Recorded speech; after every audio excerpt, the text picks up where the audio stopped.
Well, we've just been unceremoniously cut off from today's guest, who of course is former Army Intel Specialist Scott Bennett. He and I were just having a conversation, and mid-sentence he froze on Skype, trying to get Scott back now, and it seems to say poor connection. Scott and I are planning on having a robust conversation.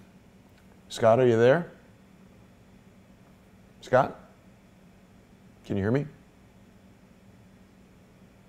Well, we're going to be talking about, of course, the President's State of the Union address, Donald Trump's feeling. Okay, so he's back. Something happened to his computer. We'll get him now. There we go. Gotcha? Got me. Okay.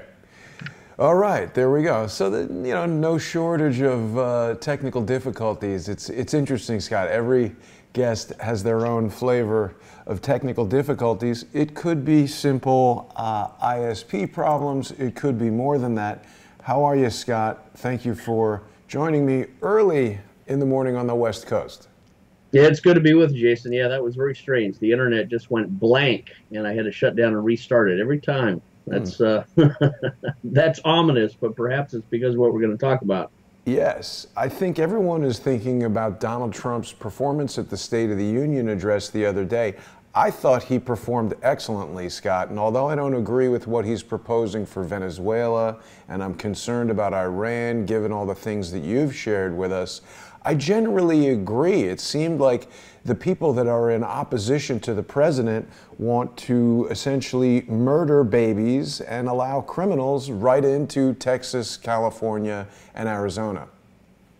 Well, let's let's start with the positives and give him all the yellow stars that we possibly can.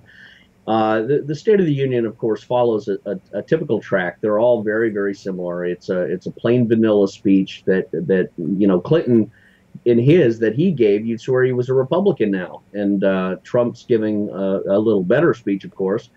So he's up there giving an articulate, intelligent national security explanation for the wall, the barrier, the fence along the southern border. He's justifying it because of, and I thought this is brilliant too, Jason, the witnesses that he brought into the State of the Union, specifically the granddaughter and the great-granddaughter and the daughter who lost their elderly parents who were married in Nevada and were killed by an illegal alien, murdered, stalked and murdered by this guy. That's a prime example. That's an outrage to the American people when they see their senior citizens victimized like that.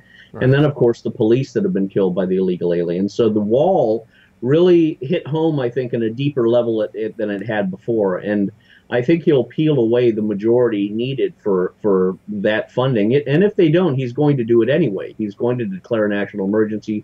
He's got the military and other laws that will allow him to do it. So it's in a way, it's brilliant because he's setting the Democrats up for their own fall. I'm trying to protect you. They're not. They're the party of open borders, chaos, and anybody who comes in can just register as a Democrat. And no one wants that. So the wall, he succeeded. The abortion thing was brilliant because, I mean, the only thing I would say is when he mentioned fences and politicians with fences don't want you to have fences. Right. I was sharing with people, I wish he turned around at that moment and looked right back at Nancy Pelosi for like a double take, just, yeah, I'm looking at you, Nancy. Well, I've called that the shadow shout out to Laura Loomer because, of course, Laura has now been to Gavin Newsom's house. She's been to Nancy Pelosi's house to prove a point. And I think a lot of people, look, Laura's a polarizing character. Some people love her, some people don't. But she's got an incredible genius at locating the point and hitting it like right on the head. And there you go, President Trump talking specifically about the hypocrisy. I mean, Scott, if your house were broken into, would you say, well, gee, I guess locks and doors don't work, so let's just get rid of them and leave the place open and let anybody in? Right. Very, very good. There is no counter argument, because when you break it, you break it down and apply it to your home security, your family security. Anyone with a brain knows that is the first thing that you need to get. But of course, the Democrats are intentionally deceiving. Their agenda is to flood this country, and everyone's seeing that, and even the dullards are beginning to see that. And I think that's why the Democrats are becoming very, very schizophrenic and nervous and breaking down. So the wall was a success, and I think the majority of the people are on his side. And the partial or the abortion law, when he articulated that as murder, that was brilliant. That's exactly right. I mean, and to these women that are dressed in white, I mean, talk about the blood spattering of the aborted fetuses against their backdrop. These aren't women that were back there. Anyone, and none of them applauded either. And it's like, look, this is not about a woman who gets pregnant the night before and wants to abort it, with a pill. That's bad in a sense, but it's nothing compared to a child being brought out alive, screaming and put on a table and left to die. That's an entirely different not even left to die. We had a doctor in violation of the Hippocratic Oath talking about how he would induce some kind of procedure to terminate the child's life. I mean, I think, Scott, from our numerous conversations, you're probably a bit more conservative than I am. I do support a woman's right to choose what she's going to do in terms of birth control and even having an abortion if it's in her best health interest, financial interest, her choice for how she wants to raise a child. But certainly once the child exits the body of the woman, terminating, it's no longer a pregnancy, it is definitely a child. It's there, it has a mind, obviously it can't speak and vote, but I don't even understand how that could be a conversation. My personal feeling, Scott, is that this was introduced by New York Democrats specifically so Trump would have no choice but to go to the opposite end of the spectrum, and now they're going to say, oh, look, he wants to abolish abortion, he's terrible.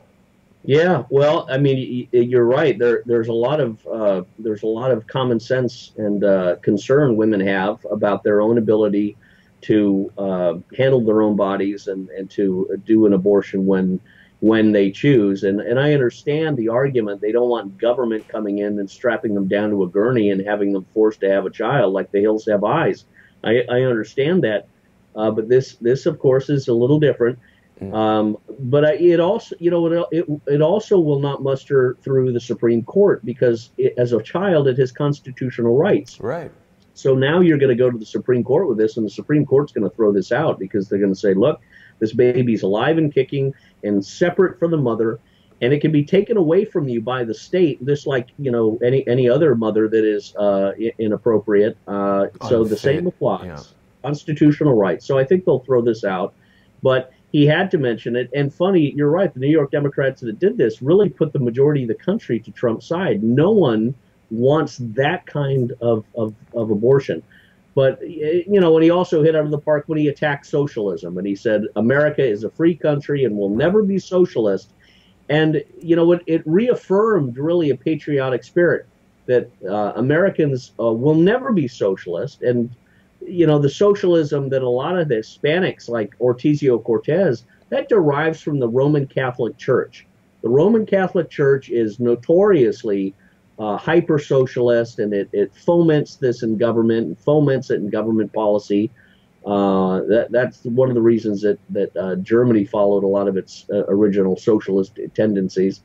But I think he did well by denouncing socialism, and I think he did well on the domestic policy front around all the bases because he's right on the money. The job market, the capitalistic development, the financial strength of the United States will only grow and empower when you cut people's taxes and you increase their ability to form businesses and you lift off the restraints of government. So I mean that's classic Republican ideology.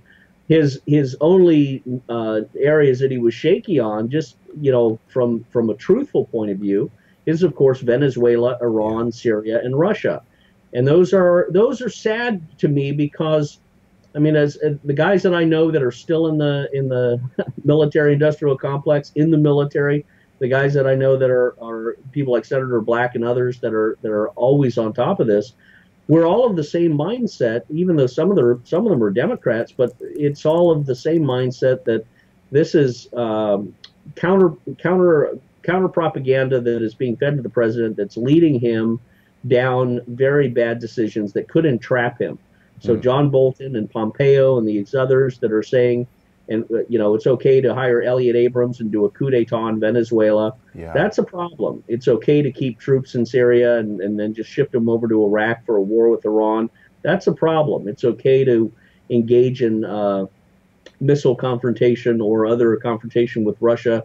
That's a problem. Now, Scott, I understand. Senator Black has been really outspoken on some of those topics you're bringing up, and you've got a pretty close relationship with him. Why is Senator Black not seeking re-election, and why hasn't he risen to the national stage as a senator for the state of Virginia?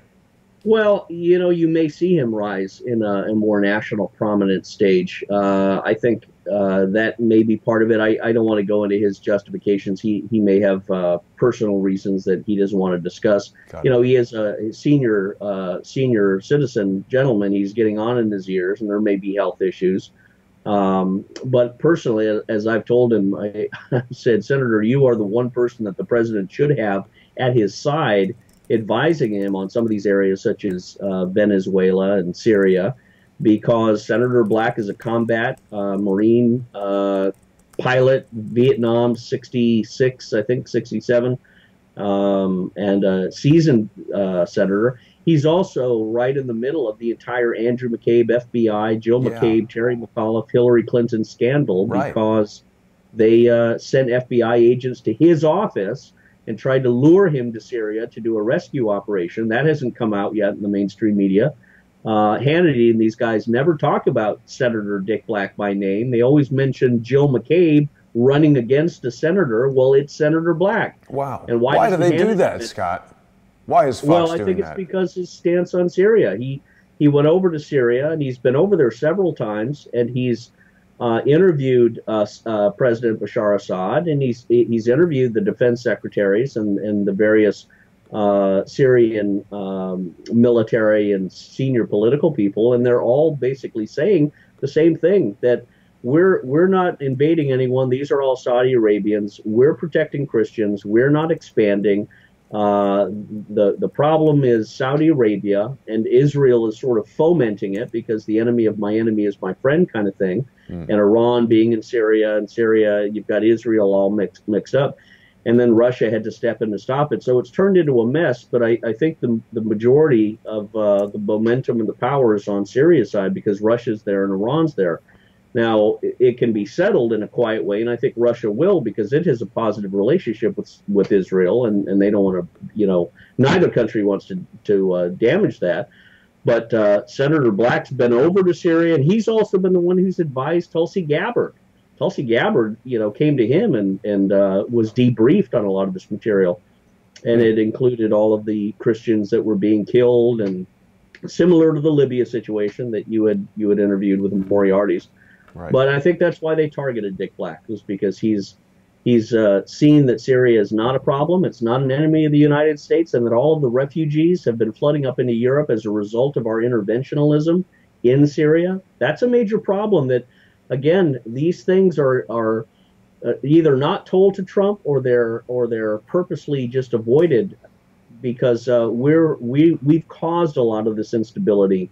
And you've just hit on exactly what I want to discuss. So you're talking about how the wars in Libya and Syria are creating this migration crisis throughout Europe that's essentially weakening Europe. We're seeing people in Sweden leaving in droves. We've got Biljana Martinovsky, who's come on to our show many times, and just for reporting court statistics and police crime statistics, she's been kicked out of her university job, blacklisted from obtaining 4 separate jobs that she's applied for, and she's virtually unable to earn a living.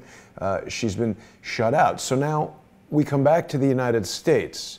We've got this gigantic porous border that is internationally famous for being easy to cross, to the extent that wealthy Chinese citizens who want to enter the United States, people from any country at all can go there. And I would imagine if you have, you know, thousands or tens of thousands to pay, you might get a slightly nicer coyote than if you have a couple of $100 and a Plan B pill for your young teenage daughter, who we've heard from border crossing agents that these girls are being raped. There are young children that they're picking up dead in the desert from dehydration. Now, Scott, if you had a toothache, would you go to the eye doctor? Would you ask your mom? Would you talk to your carpenter? Or would you find someone who is specialized in and has years of experience in observing and rectifying problems with teeth?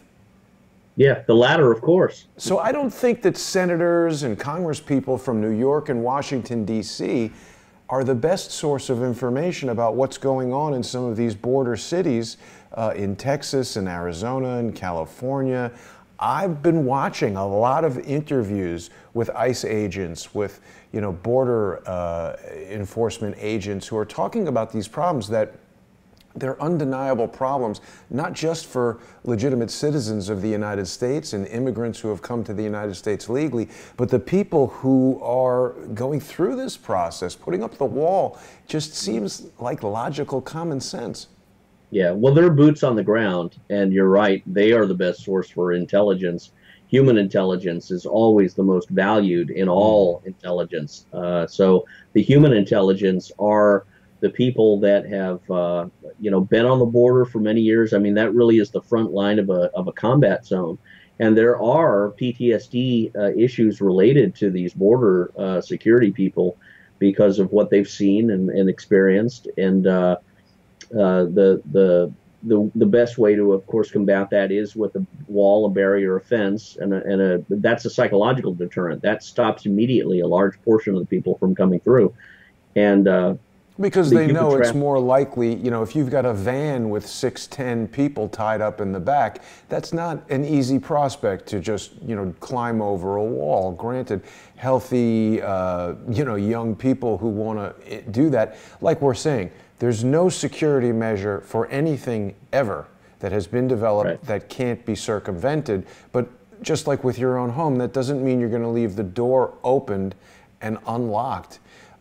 You know, on Tuesday, Scott, I had an interview with Larry Nichols, and Larry's a bit of a controversial figure, but I always appreciate hearing his personal insights about the things that he himself has done. And I don't know if everybody knows that Larry has spent some time in Nicaragua, and he told us that after Iran-Contra, the guy that eventually rose to be the president of Nicaragua was Daniel Ortega, who started out as a gang leader.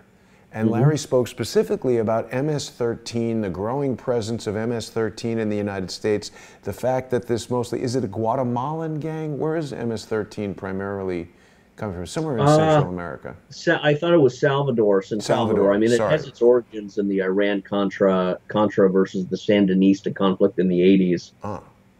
But the point being, you know, Donald Trump is not saying that everyone who's immigrating to the United States is a criminal, but he is saying that this porous border, our controversial, you know, the infighting of, you know, should we enforce our immigration laws or should we let everyone in through these so-called, you know, open borders, is basically inviting these gang members to infiltrate maybe people who are fleeing oppression in some of these countries. And the point that Larry raised was that a recent study by Yale indicated that there are as many as 26 million undocumented immigrants in this country. And Larry pointed out that if even 5% of them were to coordinate some sort of nefarious action, you're talking about an army of 1 million. And with cell phones and social media, the concept that a national, actually an international gang like MS-13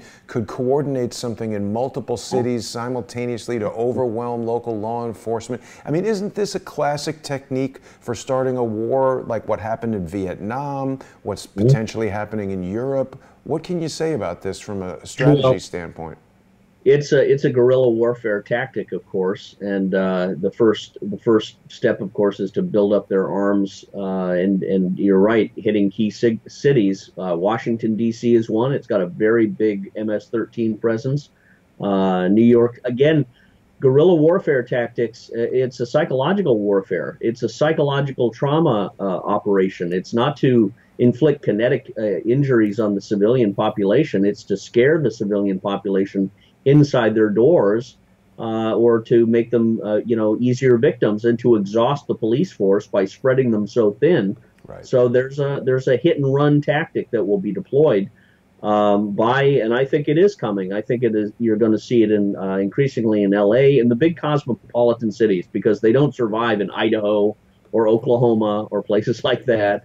It'll be in New York, in Chicago, in Detroit, in San Francisco, in Los Angeles, in Seattle, Texas. Texas is a gamble. They lose a lot of people there because Texans are well-armed people. And, again, this is not a Hispanic versus white people, because you don't want to have a civil war where you have the whites, because then you have the Asians and the Indians on their side. And then you have the Hispanics and the blacks. And I don't think the blacks are going to side with the Hispanics. So you just have the Hispanic bloc, and then you're going to have the Hispanics turn against themselves, because there are Hispanics who've lived in this country for hundreds of years. This was their country, California, Arizona, New Mexico, but they're still American citizens. And look at the Border Patrol agents that are up in front of the cameras behind Trump. They're Hispanic-speaking sounding guys. Right. So it's the Civil War potential is there, but it's going to be, in criminal gang environments like Bakersfield and places like that. But it is a problem, but that's why Americans are civilians with a Second Amendment right, and militias do exist for purposes of protecting your communities. And Trump really needs to do what South Dakota governor, I can't remember her name, but she's a female. She didn't pass legislation, signed it, that says you can carry a concealed weapon without a permit. Well, wow. That's brilliant. That's what you need across the United States, and Trump needs to prepare an executive order. Well, no, it's not really not, because the whole principle of carrying a weapon, a concealed weapon, is that you're a police officer, and if someone is engaging in a crime, specifically trying to hurt you or someone else, you've got the power to stop that. It's a trust that good people who know how to handle weapons and are temperamentally prepared for combating crime are going to be empowered with a firearm to do that. That doesn't mean you're out looking around like a militia for criminals or neighborhood watches, but that's part of the propaganda that the left has engineered, is that if you arm the society, suddenly they'll turn from Dr. Jekyll into Mr. Hyde. Suddenly they'll become these robbers and rapists and thugs because they're powerful with a gun. No, quite the opposite. I mean, I've been using firearms since I was 9 years old, and I had concealed carry permits, and I was a Defense Department courier too. I was always armed, and it doesn't lead you into any Billy the Kid bravado. It actually makes you very, very humble, and you don't look for problems. But in the event of some serious life-threatening trauma, a potential, someone getting raped or mugged or about to be shot, like on the train in, I think it was New York a week or so ago, where you have this guy who was in a fight with another gang member who shot and killed and shot the guy in the face.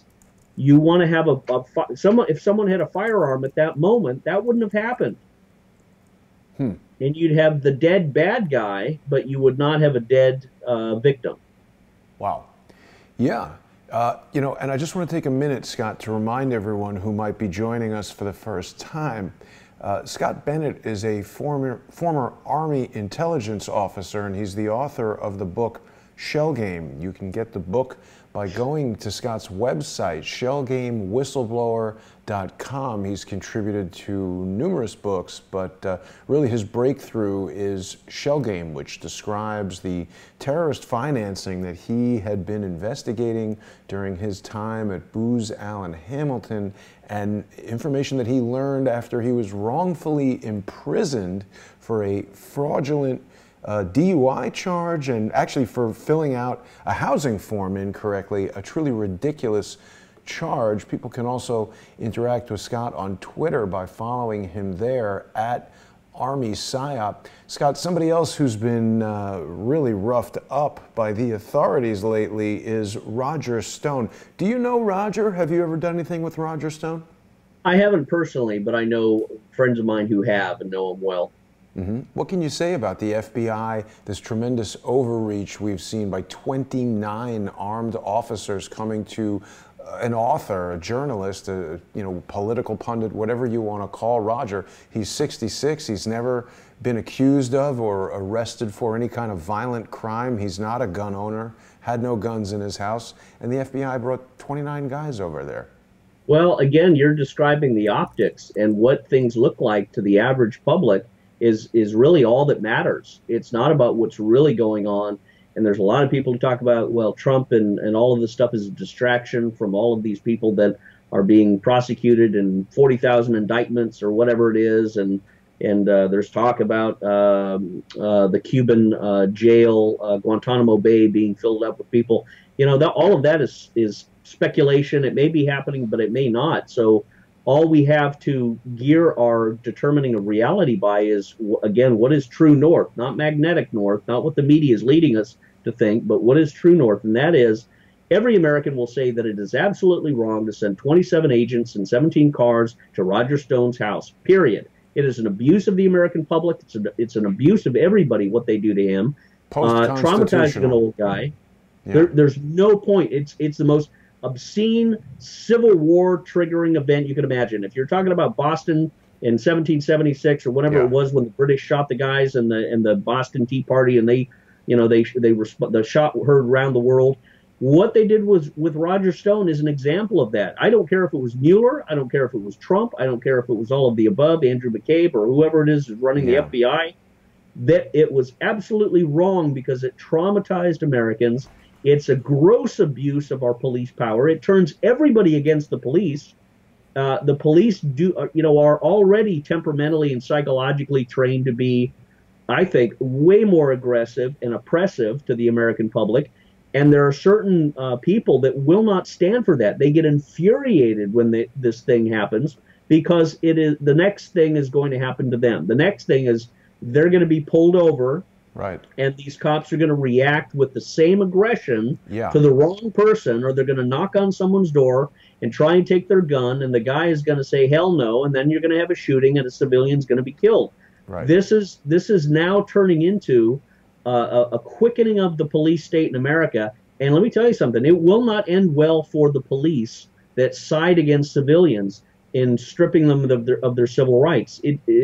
Americans will not tolerate it. And I don't think the police want to go that route, and I think a lot of them would side with civilians. But Roger Stone's incident is a very powerful sign.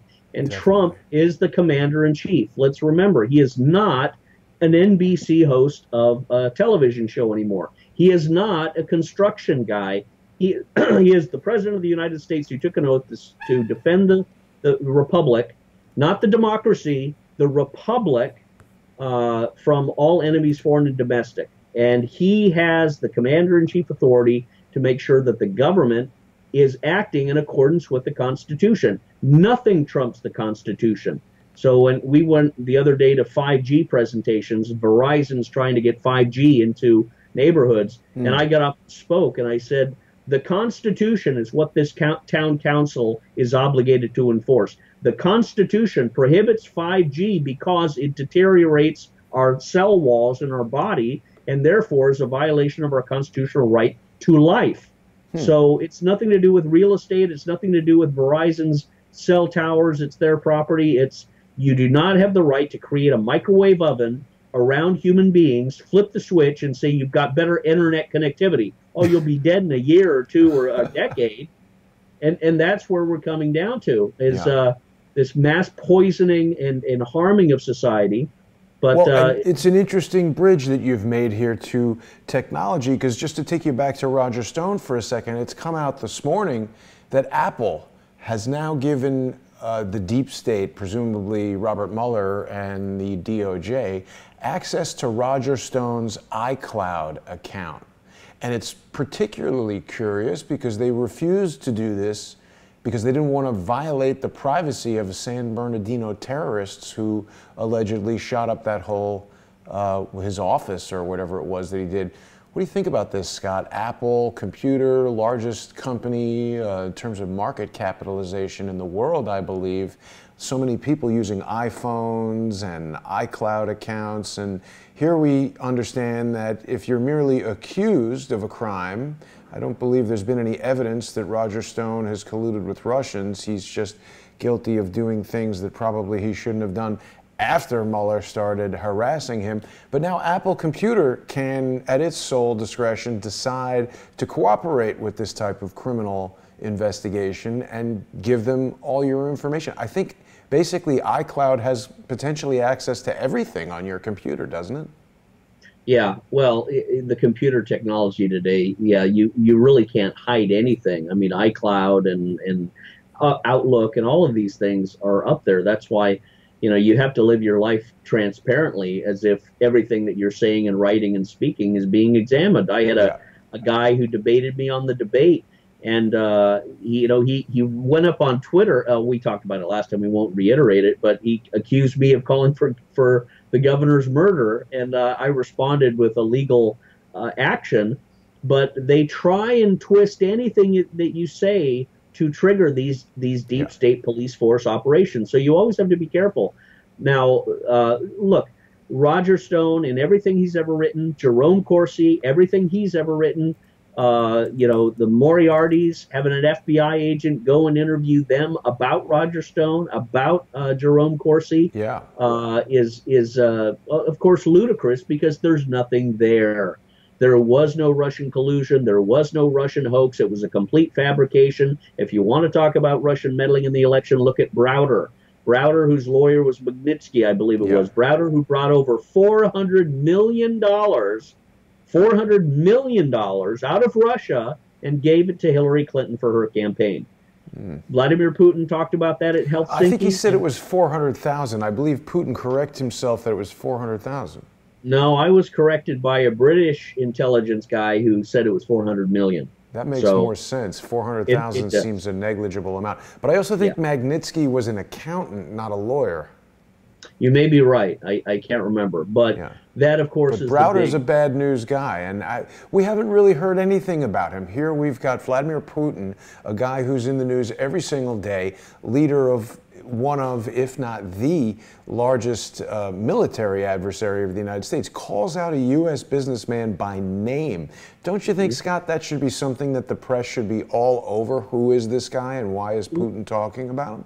That's exactly right. But funny, the only thing the press did was jump on the attacking Trump for even talking to Putin at Helsinki. And I was saddened to see Newt Gingrich and these other nut jobs at Fox News say the same thing, that Trump shouldn't be talking and he shouldn't be engaging in this sort of thing and trust his intelligence agencies. No, you do not trust your intelligence agencies. They are seeded with traitors. Seated with political operatives. I know. I mean, some of the worst pieces of garbage I've ever come across have been at State Department, have been at CIA, have been at the Center for Low Intensity Conflict, have been in the Pentagon. I mean, I met the scum of the scum, and they wear the uniform and pretend that they're Captain America. And it's absolutely revolting, because they're bureaucrats, castrated eunuch bureaucrats at that, in the military-industrial complex, and pretending that intelligence is, again, a shell game. But Putin invited the Department of Justice to come over to Russia and investigate all of their accusations of meddling and Browder and all this stuff. And no one would allow Trump to send his Department of Justice people over there. Remember, Trump said that would be a good idea? Well, you know what? Again, he's the commander-in-chief. You have to get off your ass and send your people over there and do the investigations about what happened in this country. Now, maybe he is, but I like to provoke and prod him a little bit. But he has to get his people over there. There was no Russian collusion. The one interview I think people would pay pay-per-view prices to see would be Jason Goodman interviewing Julian Assange and WikiLeaks about all this. Because I tried Hannity's a half-wit, but to have someone of your intellectual capabilities to be able to interview Julian Assange and lay a lot of this out, and I think it would be very redeeming and cleansing for him, because he is one of the great heroes of American journalism and truth, to be able to expose the State Department cables that Brad Birkenfeld got from WikiLeaks that disclosed all of the Hillary Clinton terrorist financing and shell game, all of the State Department, Department of Justice corruption with Eric Holder, Lanny Brewer, Covington and Burling. All of that stuff was simply reported in the State Department cables, and it was on Hillary Clinton's 30,000 emails, among other things that she destroyed, confiscating hundreds of millions of dollars for these military operations against Libya, Syria, Ukraine. So all of that, needs to come out. That's the real crime. And they've invented this Russia hoax to cover up the real crimes of the deep state that have started under George W. Bush, continued under Obama, and were accelerating under the fantasy of Hillary Clinton's regime. All of that came to a crashing end. But, like turning a supertanker, Trump is taking a long time to get this corrected. And I hope he doesn't stop by listening to people like Bolton to push him into a Venezuelan Vietnam War, because that'll be the end. It seems like Venezuela is Trump's Vietnam. Before we talk about that, I want to just go over this thing here with Adam Schiff now. Immediately after the State of the Union, he's announcing an investigation into Trump's finances related to Russia. Now, correct me if I'm wrong, Scott, but we are supposed to be considered innocent until proven guilty, and there needs to be some what's the word I'm looking for? Reasonable suspicion of crime. Adam Schiff seems to want to just investigate every single aspect of Donald Trump's life until he finds something he can make hay out of. How does he justify having this investigation after a 2-year investigation so far has failed to come up with any significant evidence? And then I want to talk about you having sent the book Shell Game to Michael Cohen and what's happening with Cohen. Well, Adam Schiff is all drama. It's all theatrics. And Democrats and these clowns that are up there doing the Russian hoax are operating with a Chicken Little fear mentality that is addicted to telling the American public the sky is falling, all hell is going to break loose, we have to impeach Trump, we have to investigate this, and they're just all fluff and all fury, but there's nothing there. There's no substance there. So the investigating of Trump's finances, there's nothing there essentially. There's Trump, who's a businessman, but he's done nothing illegal, done nothing wrong. So they may say, hey, Trump, you went over to Russia and you were exploring real estate deals, or you were doing Miss America pageants or Miss World pageants or whatever it is with, young bikini-clad models, and you were messing around with a few of them.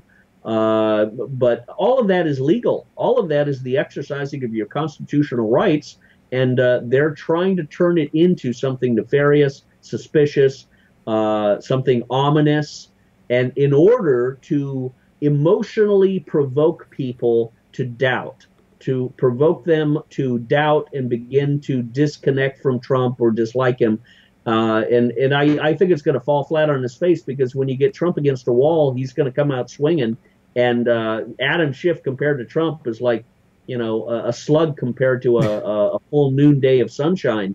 And I think Schiff's going to wither and gurgle and go into all sorts of frothing spats, but there's going to be nothing there. Never mind the other theatrics, Jason, that are the backdrop noise, such as the Virginia governor.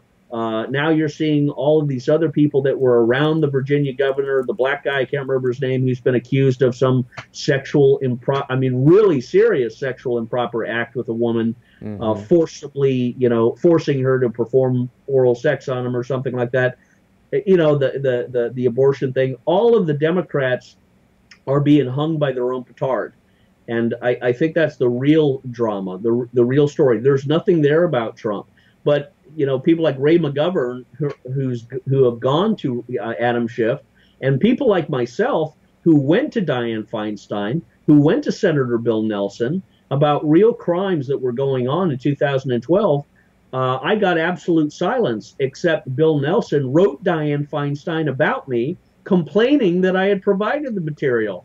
Never mentioning the substance of it, which was men and women in the United States uniform of the military are being killed and maimed by terrorist operations that are being financed by Saudi Arabia through these Swiss banks, and you are given notice to do something about it and investigate it. I did this for a living as a military officer, as a contractor. I didn't fix trucks or perform veterinary surgery. I was a terrorist finance guy. I was a PSYOP guy, and not a single word, not a single investigation, except, of course, by the CIA, Michael Isikoff and Tom Hamburger, who come up and try and debrief me about everything and then take my papers and say, Mr. Bennett, why do you think the CIA would do this? The same Tom Hamburger who wrote the story about Donald Trump Jr. getting the WikiLeaks cables early, and the same Michael Isikoff that wrote the story about Christopher Steele. Right. These are CIA agents. These are CIA operatives for sure. Assets. Right. Right. And it sounded to me earlier, Scott, like you were using some very specific language, possibly from your psychological operations days. You were saying that this is intended to psychologically influence. What was the word that you used? Well, it's always geared to influence the emotions first, not the mind, not the spirit, but the emotions. And it uses tonality, it uses dread, it uses optics, it uses rage, it uses an image of moral outrage, because you're influencing the baser elements of society who don't think, they just feel. That's why Antifa is so easy to manipulate, because all they exist by is feelings. There's no judgment. So when you say, racism and tyranny and fascism is coming, unless you get up and tear down a statue, unless you get up and fight in the streets for freedom and put a black baklava over your head and punch women in the face, unless you do that, you're not standing for freedom. And these idiots get up like guerrillian thugs and do that.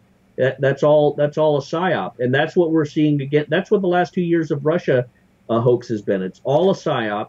And it's also a process crime. Every crime that was brought against Corsi, Manafort, Stone should be thrown out as fruit of the poisonous tree, because they obtained it through illegal, unconstitutional means. Mueller does not have a mandate to be able to go into someone's resources, their accounting, their personal banks, or their iCloud, and bust them for some action, whether it's illegitimate banking or taxes or whatever it may be. He is only empowered to go in and determine if they have played a part in some sort of international Russian collusion scandal that the Russians put the president on the seat of power.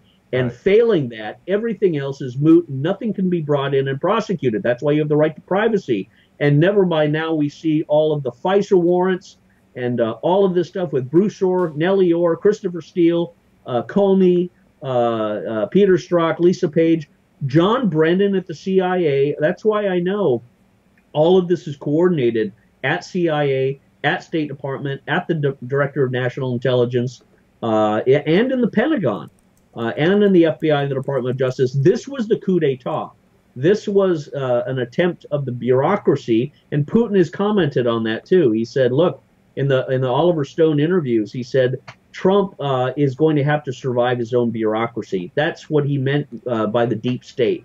And I mean, Trump is struggling with what Putin identified. So the other thing I wanted to comment on real quick was when you talked about getting into the iClouds. I remember a guy that was in prison with me. He was the president of a telecommunications company on the East Coast, and the FBI or Department of Justice had asked him for access to all of his accounts. Was that Nacho? Joe Nacho? Yes, thank you. You know Joe Nacho? How did I not know that? Joe Nacho. Okay. Joe Nacho was in Schuylkill.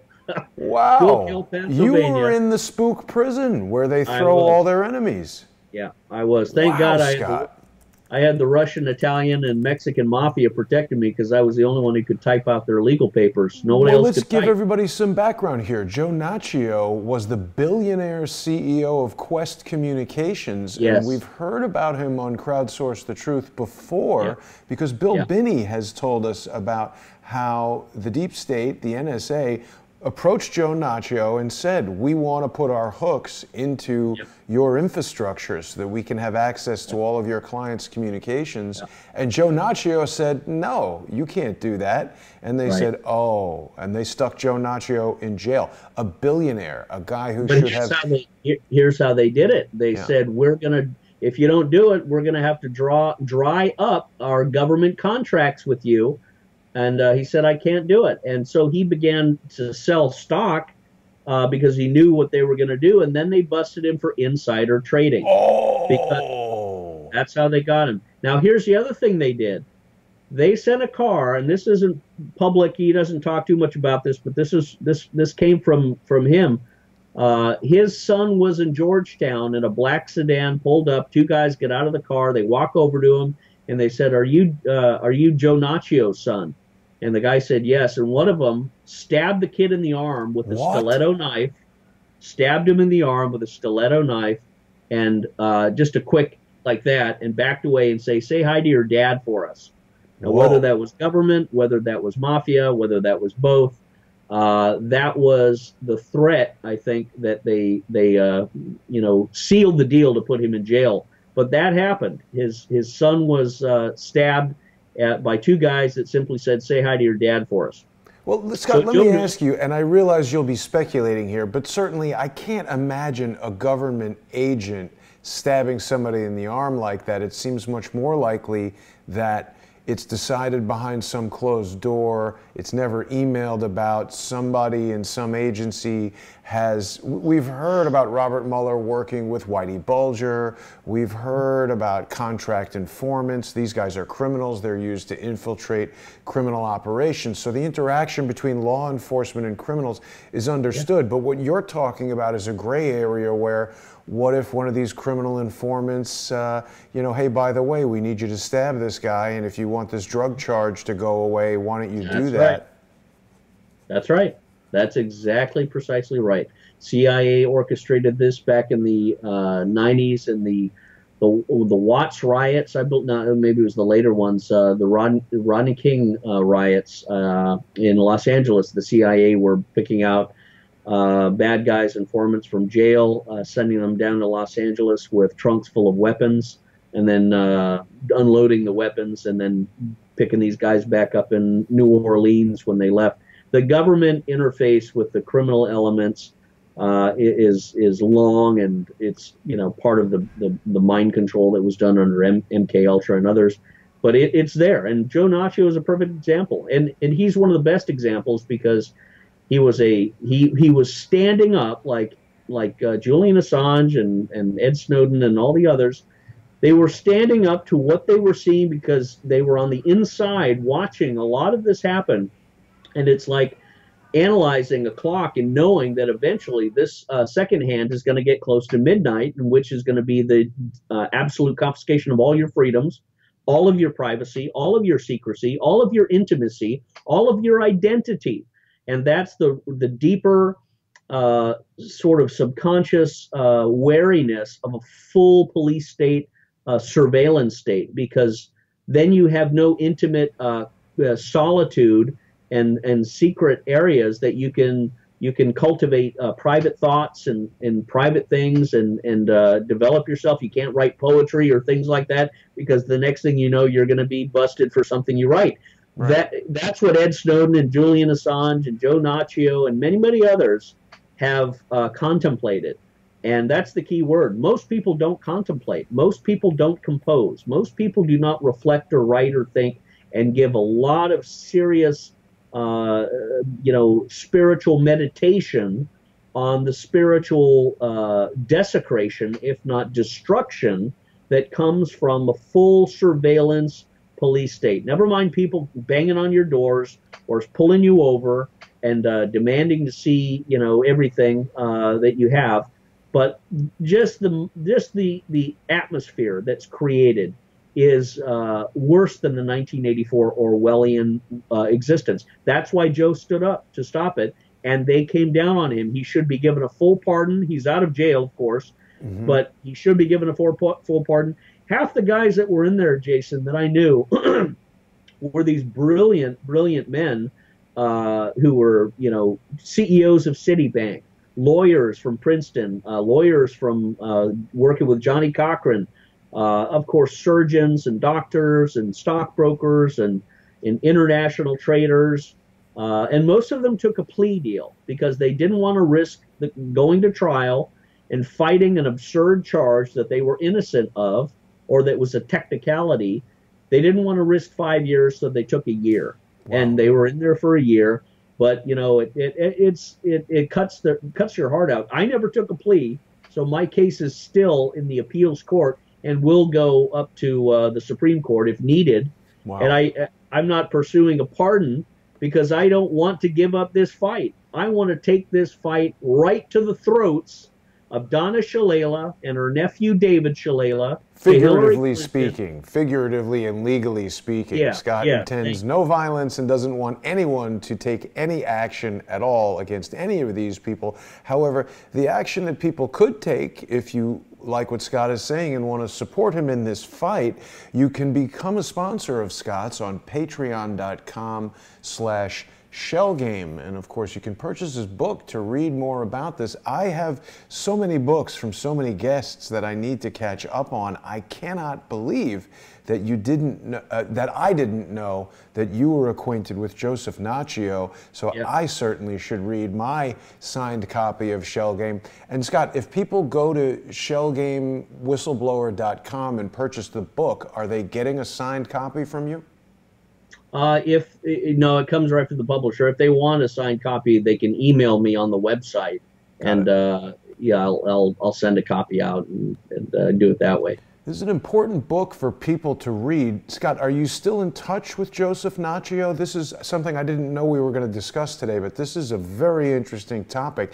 He was a key man in the NSA's plan to penetrate all of our digital data, and as a billionaire, he was well equipped, or I should say, as well equipped as any individual citizen could be to fight this onslaught, and even he was unable to do that.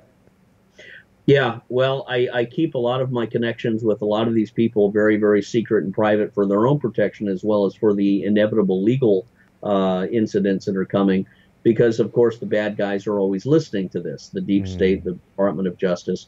So I don't give them any ammunition or any understanding. But my book tells it all. Joe Naccio, Ed Snowden, Julian Assange, Brad Birkenfeld.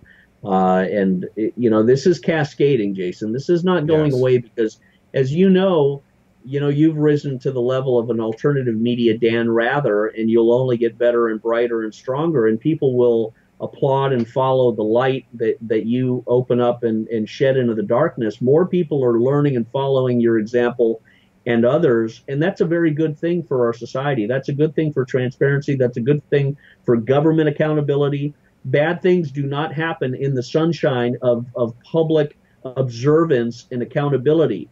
The cops don't get away with certain things. The deep state doesn't get away. That's why Donald Trump was elected president, thank God, is because people's instincts were, we are going off the cliff into a hell with Hillary Clinton and her Obama deep state Brennan psychopath Nazis if we don't get off of that. And Trump was the one who rose up, and he beat out Lindsey Graham.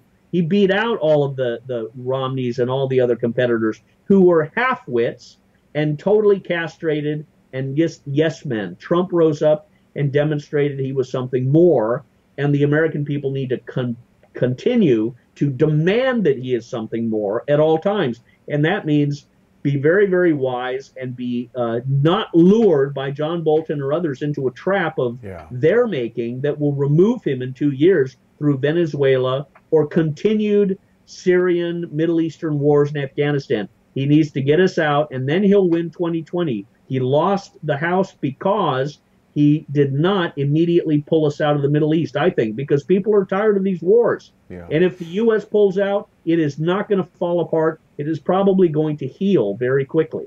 Russia's over there to help take So many topics for us to touch on, Scott, but we've only got just a few more minutes. So I want to stay on your book, Shell Game, and how it exposed some of the incredible details of the terrorist financing, things related to 9/11. This is what initially got you invigorated to join the U.S. Army. And of course, you shared the book and the revelations in it with Michael Cohen. You had some direct correspondence with Michael Cohen, and of course, he failed to act on the information, but as recently as just the other day, this is a story from 3 or 4 weeks ago where BuzzFeed had said that Donald Trump coerced Michael Cohen to lie to Congress. BuzzFeed came out with this story in a virtually unprecedented move. Robert Mueller's press liaison, Peter Carr, gave a very verbose response to this, claiming that it was incorrect, untrue, fake news, which is quite typical of BuzzFeed.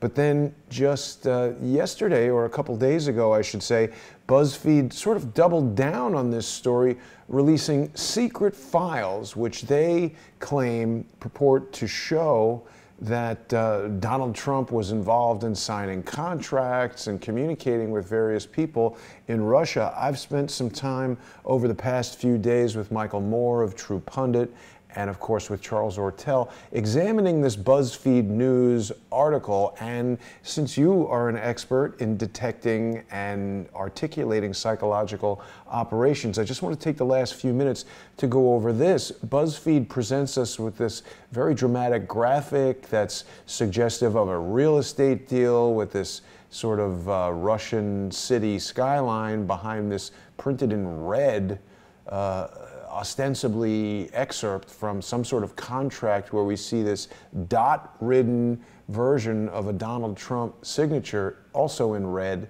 on a red printed line of a alleged legal contract overprinted over a graphic with this guy, Andrei Rozov. What do you make of this, Scott?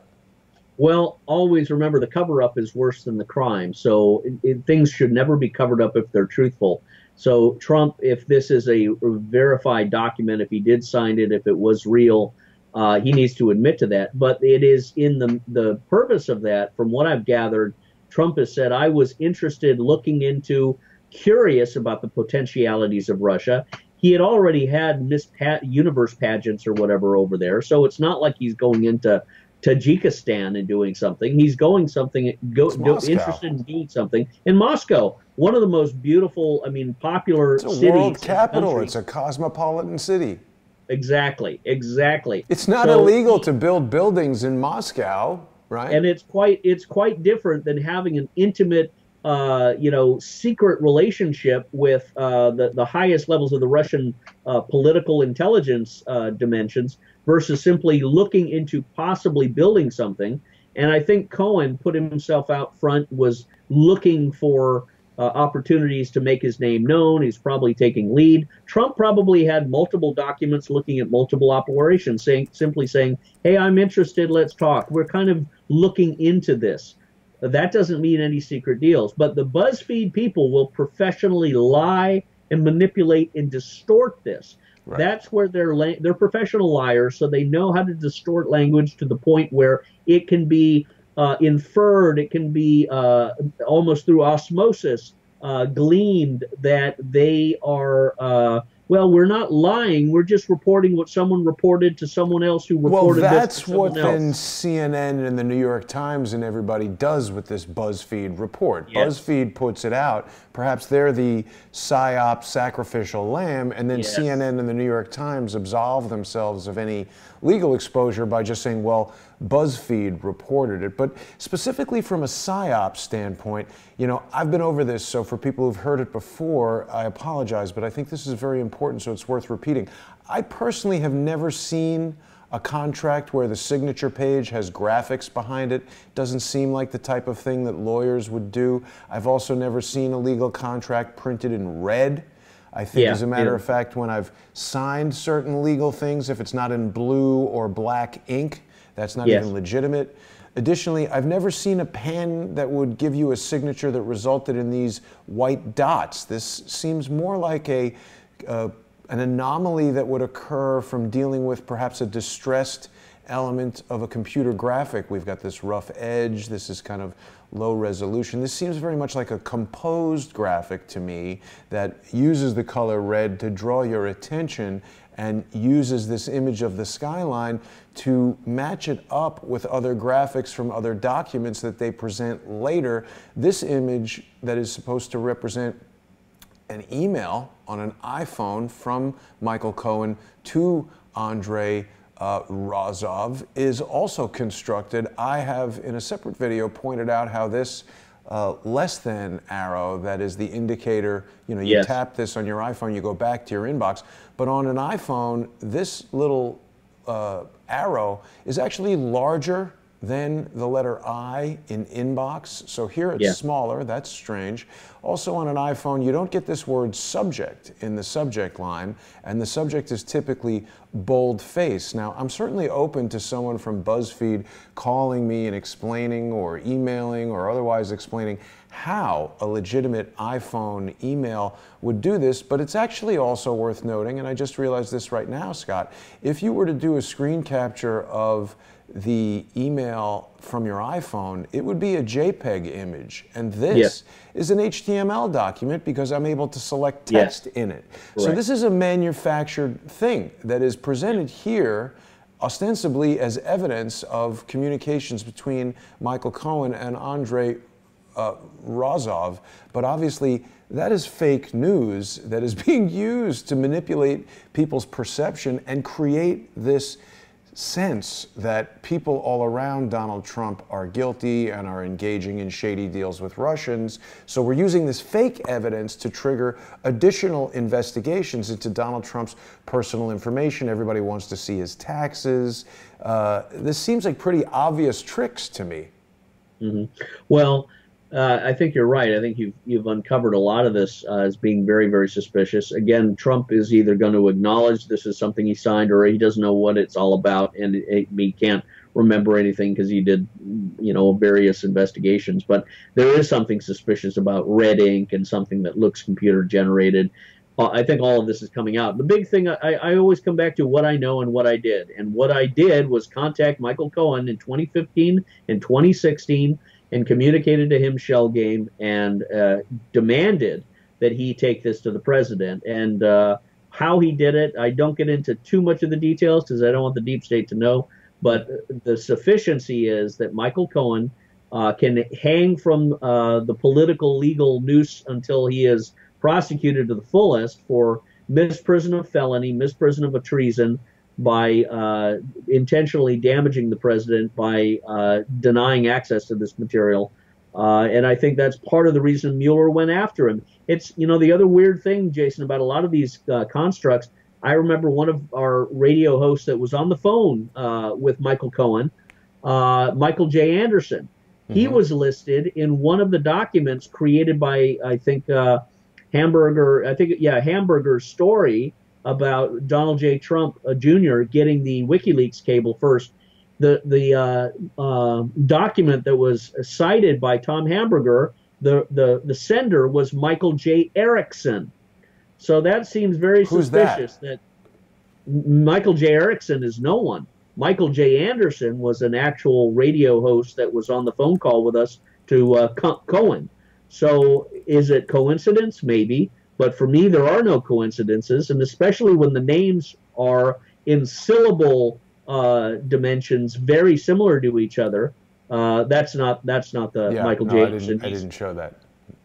But Michael J. Erickson and then Michael J. Anderson and WikiLeaks and all of this is an eerie similarity to what we were doing and reporting in 2015 and then 2016. And it was in 2016, like 1 month after I communicated with Michael Cohen, is when they had, I believe it was the Guccifer or the Vault 7, the Guccifer leaks to combat the Vault 7 WikiLeaks cable leaks.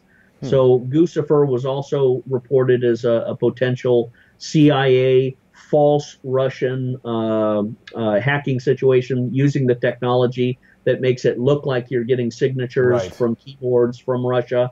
So this was a John Brennan CIA deep state operation. That's what needs to be investigated by Trump's special prosecutors, special investigators, a special task force, a Praetorian Guard, all at the same time, because this is the real crime that occurred against the American citizens, is their own government working to hide a lot of this material and to destabilize and remove the president. And if they try and do an impeachment, I hope they will, because it'll result in the destruction of the Democrats in the next 2 years. They'll all be thrown out of office because the American people are tired of this, and they know there's nothing there. Yeah. Well, people can read the information that Michael Cohen did by going to shellgamewhistleblower.com and purchasing Scott's book, Shell Game. And I'm really pleased, Scott, that you and I have been able to, for the past several weeks, have these conversations. We're really getting a dialogue going that I think is helping to move the story forward, and people can help that continue by going to patreon.com/shellgame and becoming a sponsor of Scott's. It's really important that we support the guests that come on Crowdsource the Truth. People like Scott are sacrificing their own freedom, and Scott has spent time in jail trying to bring some of these crimes to light. He was wrongfully imprisoned, and people can go back and look at some of our previous interviews to hear more about that. I also want to remind everyone that Crowdsource the Truth is a viewer-supported resource, and without your sponsorship, we can't carry on. Crowdsource the Truth, of course, is coming under daily attack by people who would use lies to try to discredit the things that I'm talking about. Everybody watching sees what we're doing here. We're looking at evidence. We're looking at materials presented in the news, and we're critically evaluating them in such a way that you can make your own determination as to the truth of that, or the whether we've disproven it, etc. But I really appreciate you coming on, Scott. Your insights are invaluable, and I just always enjoy our conversations. I look forward to having you next week if you're available. Until then, Scott, have a great day, and best of luck in everything you're involved in. Thank you, Jason. It's always good to be with you. Absolutely, and thanks everybody for watching. I'll see you later.